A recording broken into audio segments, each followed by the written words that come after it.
Baik, Assalamualaikum warahmatullahi wabarakatuh. Di video yang ke-18 ini, saya akan membahas tentang realita orang Madura kini dan nilai kesantrian yang mulai luntur. Jadi, sebagai orang Madura, maka saya pantas untuk berbicara ini, melihat realita yang saat ini terjadi di lapangan. Madura dalam lintas sejarah Islam, dalam di sana dicatat Pulau Madura dikenal sebagai daerah dengan karakteristik masyarakat yang religius dan identik dengan pesantren, menjunjung tinggi kehormatan dan harga diri. Jadi kental dengan budaya santri kultural. Sejak dulu memang pondok pesantren adalah pusat peradaban masyarakat Madura. Pesantren-pesantren besar banyak yang berdiri kokoh di Madura. Bahkan banyak ulama besar, kiai karismatik dan aktivis Islam lahir dari tanah Madura. Akan tetapi dalam 1 sampai 2 dekade terakhir mulai tampak tanda-tanda kemunduran nilai kesantrian ini, terutama di kalangan generasi muda, generasi Gen Z ini. Di bagian satu ini saya akan membahas yang pertama itu tentang ciri-ciri khas orang Madura yang mulia. Jadi ciri-ciri khas orang Madura adalah kesalehan sosial dan pribadi. Santri Madura dulunya dikenal karena tawadhu terhadap guru dan orang tua, serta memiliki akhlak halus, tutur kata santun. Menjaga aurat adalah adab yang mereka pertahankan dalam pergaulan. Kemudian yang kedua, yakni hubungan simbolik dengan kiai dan pesantren. Kiai dianggap lebih dari pemimpin, tempat bertanya dan minta barokah. Tuh orang-orang Madura dulu. Setiap keluarga punya relasi dengan pesantren sebagai lembaga pendidikan spiritual dan sosial di sana. Yang ketiga, ciri khas orang-orang Madura, yakni lekat dengan Islam kultural yang sangat kuat sekali. Setiap tradisi disertai nilai Islam, selamatan, maulidan, haulan, dan semacamnya. Jadi bahasa religius menjadi bahasa sehari-hari orang Madura.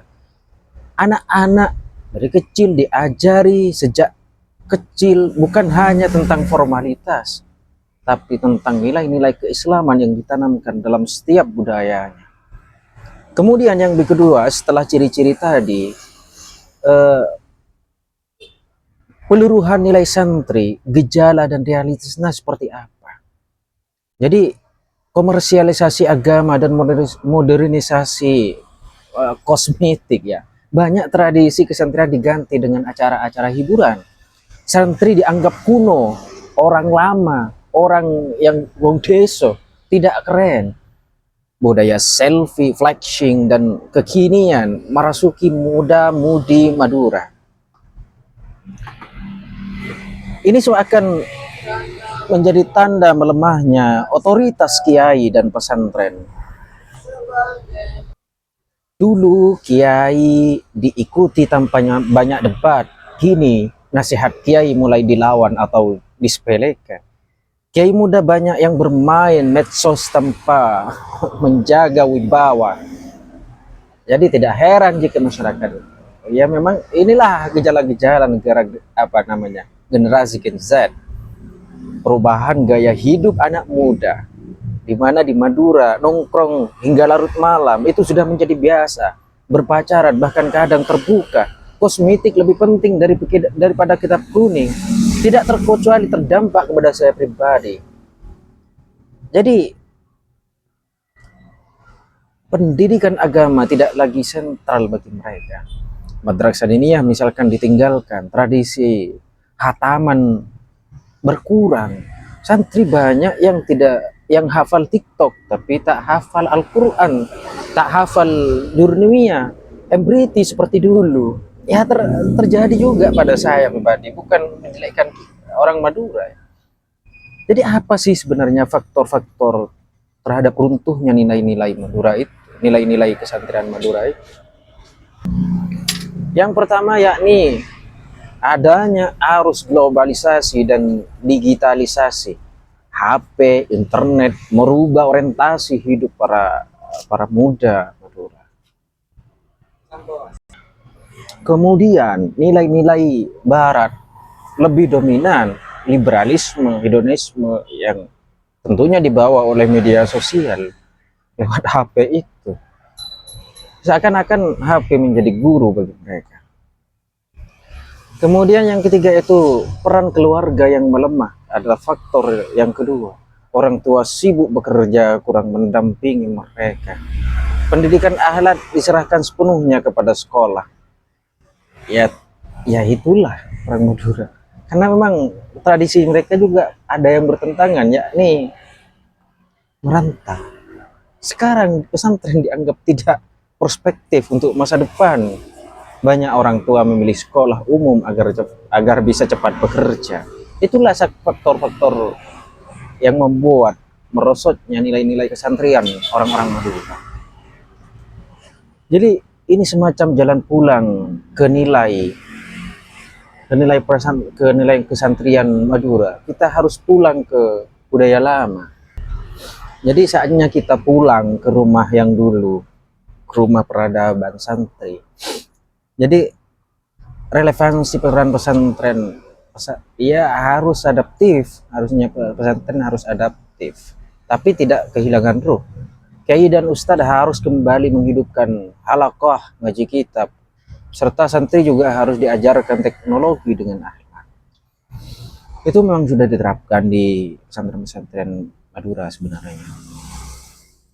Jadi membangun kesadaran budaya Islam itulah kewajiban kita.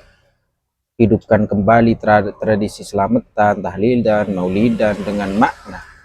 Libatkan anak muda dalam kegiatan keagamaan, bukan hanya seremonial saja.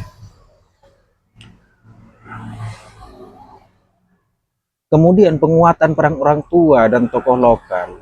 Keluarga harus menjadi madrasah pertama dan utama. Serta tokoh masyarakat harus menjaga marwah nilai agama. Ya, agar kepulangan mereka dan kita semua ke rumah yang lama itu bisa terwujud. Serta maaf ya, sebelum ada beli-beli. Kemudian adanya solusi digitalisasi dakwah santri ini sangat berperan. Gunakan media sosial untuk menghidupkan nilai santri. Santri harus tampil bukan jadi pemalu lagi. Bangun komunitas digital santri Madura. Dan saya saat ini merupakan salah satu bentuk dari untuk menjalankan semua itu. Untuk di depan, karena memang saya belum bisa menampilkan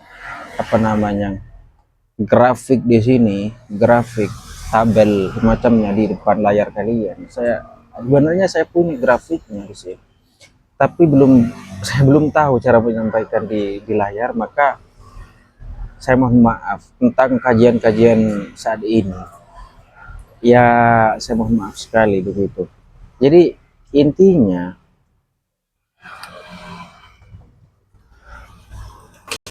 jadi kesimpulannya, pada intinya ya, video ini adalah sebuah semacam ajakan untuk membangun kembali Madura yang Islami. Hidupkan kembali nilai-nilai Islami, kesalehan di masyarakat Madura. Kalau bukan santri yang menjaga nilai, siapa lagi kan begitu. Kalau bukan Madura yang jaga warisan Islam, siapa lagi kan begitu. Ya, agar budaya kopiah dan sarung itu tidak hanya formalitas sebagai ciri khas di mana. Ayo kita bangkit kembali ke pesantren, bukan berarti mundur, tapi mengambil kekuatan spiritual sosial. Ya.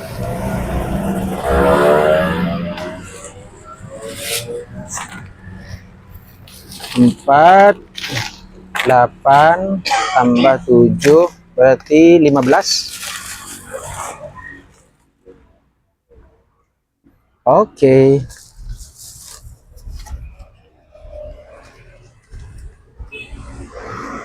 Cak. Sami-sami, Cak. Refill 3, Cak. Refill 3, oke, siap.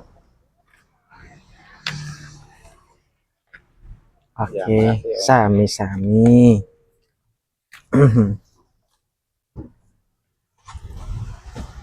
Oke, demikian dulu untuk video kali ini karena memang banyak yang beli nih. Jadi maafkan saya karena videonya tidak lengkap, tapi semoga ada semacam secuil keberkahan serta kemanfaatan bagi yang menonton, dan semoga yang menonton mendapatkan keikhlasan untuk kembali mendoakan sesama. Assalamualaikum warahmatullahi wabarakatuh.